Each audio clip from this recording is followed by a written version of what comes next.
3 bill പാസ്സാക്കിയാൽ ഞങ്ങൾ അങ്ങ് കണ്ടല്ലേ ബിസിനസ് അഡ്വൈസറി കമ്മിറ്റിയിൽ ഞങ്ങൾ ഏതെങ്കിലും കാര്യത്തിൽ ഒപ്പോസ് ചെയ്തോ?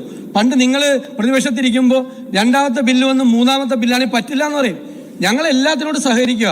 അങ്ങ് മുഖ്യമന്ത്രിയോട് ചോദിക്കും, അങ്ങ് ഉണ്ടായിരുന്നല്ലേ BSc ഞങ്ങൾ ഇതിനോടൊക്കെ സഹകരിക്കുന്നു. പക്ഷേ എല്ലാ പരിധിയും പറ്റി ഇത് വേറെ തരത്തിലേക്ക് ചർച്ച പോയാൽ പിന്നെ ഞങ്ങൾ ഇതിനോട് സഹകരിക്കില്ല. ഞാൻ അങ്ങയോട് പറയാം.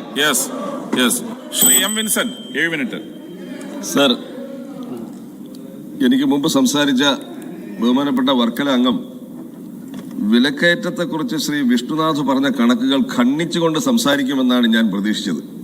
പക്ഷെ അദ്ദേഹത്തിന്റെ പ്രസംഗം കേട്ടപ്പോൾ വിലക്കയറ്റം അദ്ദേഹവും അംഗീകരിക്കുന്നുണ്ട് എന്ന് തന്നെയാണ് എനിക്ക് മനസ്സിലായത്.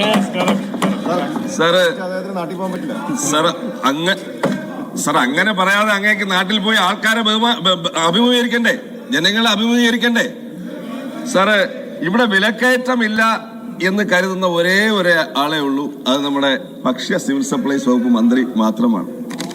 സാർ, അദ്ദേഹത്തിന്റെ പാർട്ടിക്കാർക്ക് പോലും അത് വിശ്വസിക്കാൻ കഴിയില്ല. കാരണം കഴിഞ്ഞ CPIയുടെ ജില്ലാ സമ്മേളനം മാതൃഭൂമി, കെ രാജനൊഴികെ CPI മന്ത്രിമാർക്കെതിരെ രൂക്ഷ വിമർശനം. അതില് സിവിൽ സപ്ലൈസ് വകുപ്പിനെതിരെ ആയിരുന്നു കടുത്ത വിമർശനം. ഒരു കാലത്ത് CPIയുടെ അഭിമാനമായിരുന്ന വകുപ്പായിരുന്നു സിവിൽ സപ്ലൈസ്.